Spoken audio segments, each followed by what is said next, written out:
What's happening, good people? Welcome to the channel. I'm Wes, aka Mr. Budget Watch, and today, as you can see, I'm going to be unboxing and giving my first impressions of this Timex Hodinkee collaboration.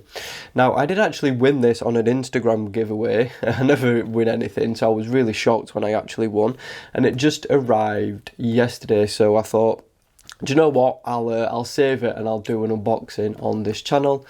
So yeah, this is what it looks like. So this is the package it comes in. You can just see it's really plain and just has Timex Hodinkee stamped on it. So this is the outer cardboard sleeve. So if we take that off, put that to one side, you can see we've got another cardboard box with the like ghosted Timex logo, which is really cool. So we'll take that off, and then inside we've got another box. So this one's like a faux leather. So let's just get that out. And here we have the internal box again with the Timex logo on it, and that's pretty much it. Little bit of padding, and there you have it. You can see Timex Hodinkee on the inside, and there is the watch. Right guys, so let's get this out very carefully. You can see it's like held in place with these little elastic. Oh wow, that were that were violent. And here is the watch. It's a little bit blown out because the dial is white. So I'm going to take all the plastic and the tags off, and I'll show it you in more detail. And here is the watch. Now you can see that it's actually quite hard to capture on camera because it's really not a very contrasty dial. You can see we've got a white dial and then these really pale cream indices, so they don't really stand out too much, and they're quite minimal.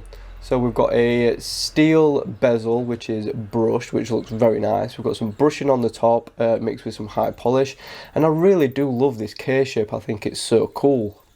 Then we've got the bracelet. I'm not a huge fan of these bracelets, to be honest. I know they're quite prone to pulling hairs out, and having hairy arms, that's a bit of an issue for me, but you know, I'll probably get used to it. So that is that side. Really nice though. I think it suits the watch really well, and I know finding aftermarket replacement straps for these can be a bit of an issue because you know, the lug design, and they're really hard to pair with, so I might see if I can find a good aftermarket strap.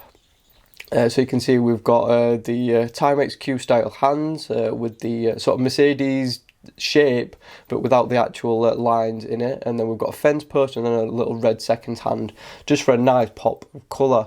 Timex Q printed under the 12, and then Hodinkee above the 6 o'clock. So the case back, you can see we've got the little hatch so you can swap the battery out, which is really nice. Yeah, it's brushed as well, which I do always prefer. I hate polishing, which you'll come to find out as you watch more and more of my videos. I really do dislike polishing.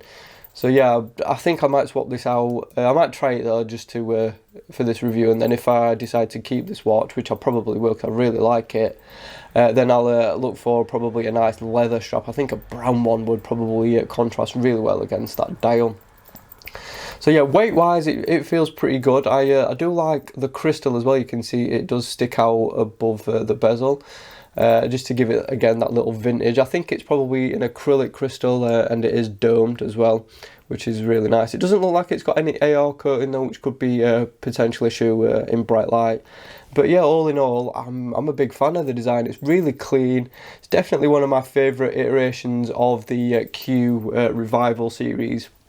And obviously the hype has really died down on these watches now, so they're not as like in demand as they were when it first dropped. I think it was last year or maybe even the year before now, I can't really remember.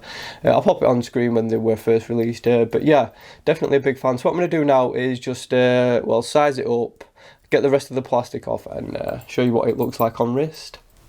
Right guys, so here it is on my wrist, and do you know what? The bracelet is a bit of a pain to actually adjust, but I have got it sized up for me now. It's you don't need to remove any links or anything. It just actually wraps on the inside of your wrist, as you can see. Just there, you can see it sort of wraps on the inside of your wrist. But yeah, it's quite comfortable actually on first impressions.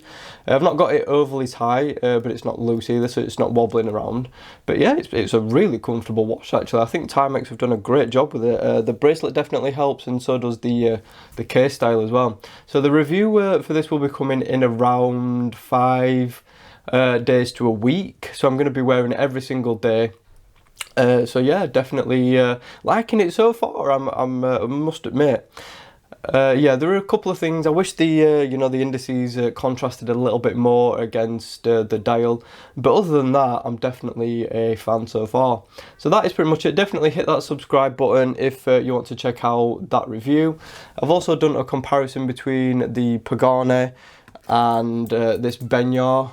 If you want to check that out, that'll be linked in the description as well. So yeah, this review coming soon. Got plenty of other content. I've got a review, my first review, and also some other cool stuff as well. So definitely hit that subscribe button for that. Thank you for watching. I'll see you soon.